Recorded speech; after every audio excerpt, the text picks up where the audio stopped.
Hello दोस्तों, नमस्कार। आप देख रहे हैं हमारे यूट्यूब चैनल और मैं हूं हर्षाय चोपड़ा।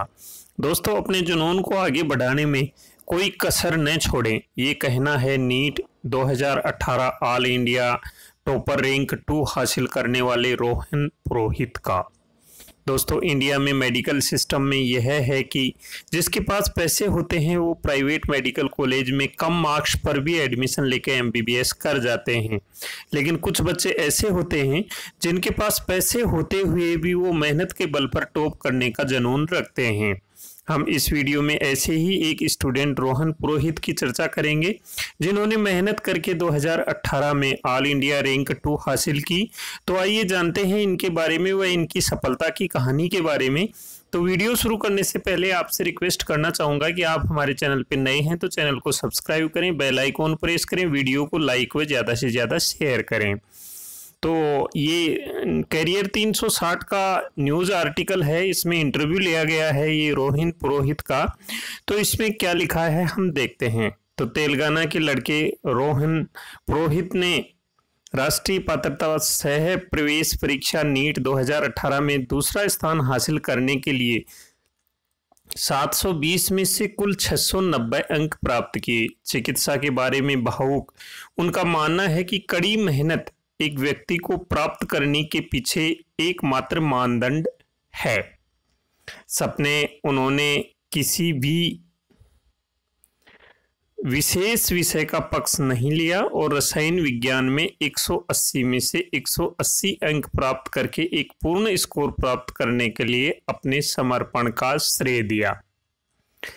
इसमें आगे है, डॉक्टर माता पिता से जन्मे रोहन कहते हैं कि वे उनकी मुख्य प्रेरणा थे। जब कैरियर चुनने की बात आई, मानव मस्तिष्क के कामकाज व इनकी विशाल क्षमताओं के कारण वह न्यूरो सर्जरी में एक एमएस लेने का इरादा रखता है।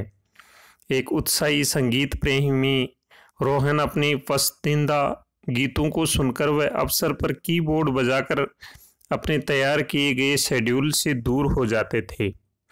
कैरियर 360 आपके लिए रोहन पुरोहित के साथ एक साक्षात्कार लाता है, जहां वह नीट 2018 के लिए अपने तैयारी की रणनीति और अपनी सफलता में योगदान देने वाले आवश्यक पहलुओं के बारे में जानकारी साझा करता है।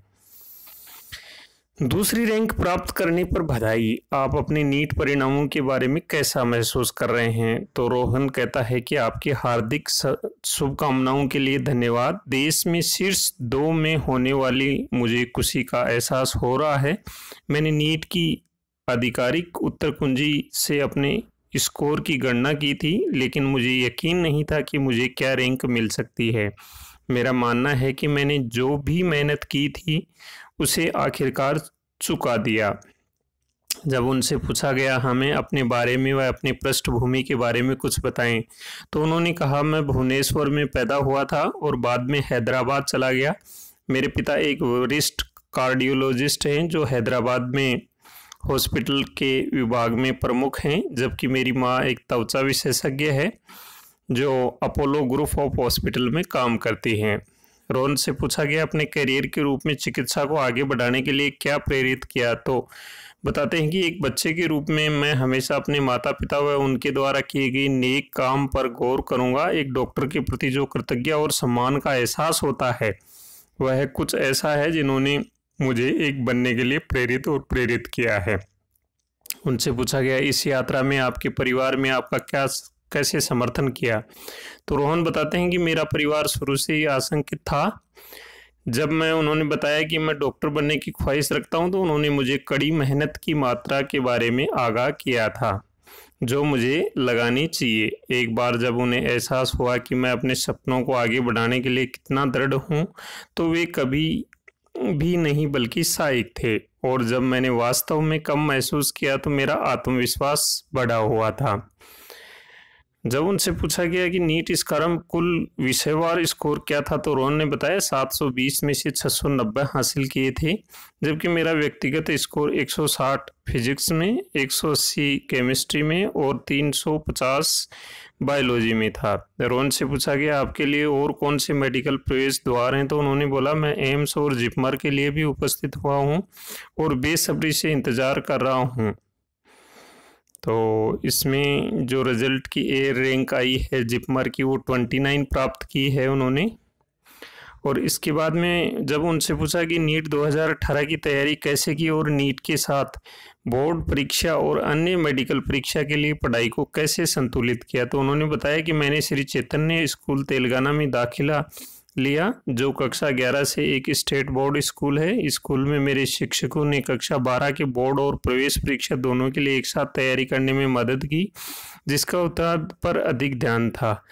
यह वह था जिन्होंने मुझे अपनी बोर्ड परीक्षा में अच्छा प्रदर्शन करने की मदद में 1000 में से 980 अंक प्राप्त किए।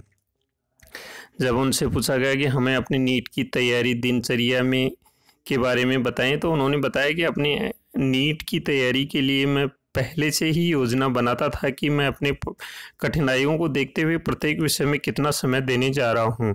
मैंने ये सुनिश्चित किया कि मैं अपनी दिनचर्या से जितना संभव हो रहा है वह बहुत ही फलदायी साबित होगा।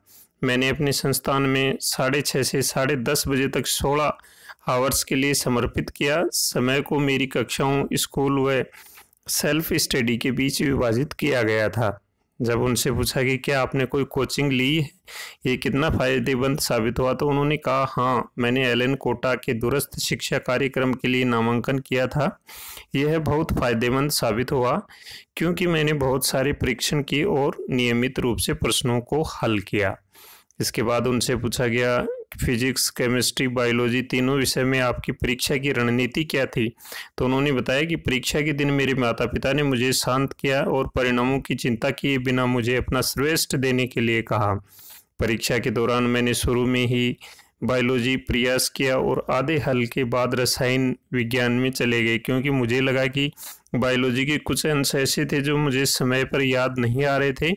रसायन विज्ञान के भाग को हल करने के बाद मेरा आत्मविश्वास बढ़ गया, इसलिए मैंने भौतिक पर कदम रखा और अंत में शेष प्रश्नों को पूरा किया।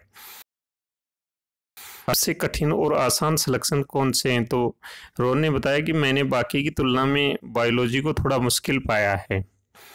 उनसे पूछा गया आपने अपने मजबूत और कमज़ोर क्षेत्रों से कैसे निपटा, तो उन्होंने बताया शुरू में जब मैंने नीट की तैयारी शुरू की तो मेरे लिए केमिस्ट्री सबसे कठिन थी, खासतौर पर ऑर्गेनिक केमिस्ट्री। कार्बन रसायन विज्ञान एक वैचारिक अवधारणा है। मेरे शिक्षकों ने मुझे अपनी अवधारणाओं को ठोस बनाने के लिए कई समस्याओं को हल करने के लिए कहा।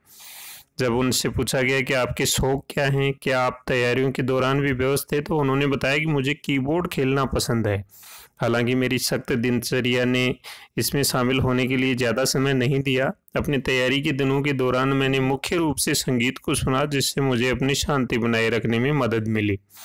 जब उनसे पूछा गया इस सफलता के लिए आप किन कारकों को जिम्मेदार ठहराएंगे, तो उन्होंने कहा कि मैं सोचना चाहूँगा कि मेरे गुरु और माता पिता दोनों ही इसमें बराबर योगदान था, यह अन्यथा संभव ही नहीं था।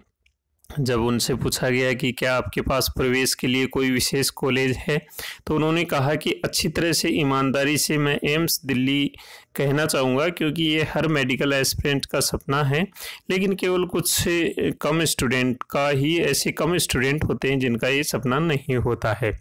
नीट के माध्यम से मैं कृष्ण मेडिकल कॉलेज वेल्यूर या सेठ जीएस मेडिकल कॉलेज मुंबई में प्रवेश लेना चाहूँगा।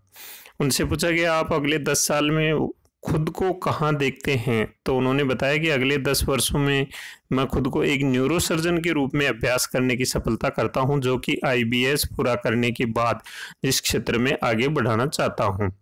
इसके बाद उनसे पूछा कि भविष्य के चिकित्सा उम्मीदवारों के लिए कोई संदेश या सलाह, तो उन्होंने कहा कड़ी मेहनत करो, अपने लक्ष्य के प्रति प्रतिबद्ध रहो, अपने जुनून का पालन करने के लिए कभी नहीं। तो दोस्तों ये जानकारी थी रोहन पुरोहित ने कैसे पढ़ाई की, उसकी सफलता की कहानी के बारे में। आप हमारे चैनल पे नए हैं तो चैनल को सब्सक्राइब करें, बेल आइकॉन प्रेस करें, वीडियो को लाइक और ज़्यादा से ज़्यादा शेयर करें। मिलते हैं नई जानकारी के साथ में नए वीडियो में, तब तक लेते हैं आपसे विदा। नमस्कार।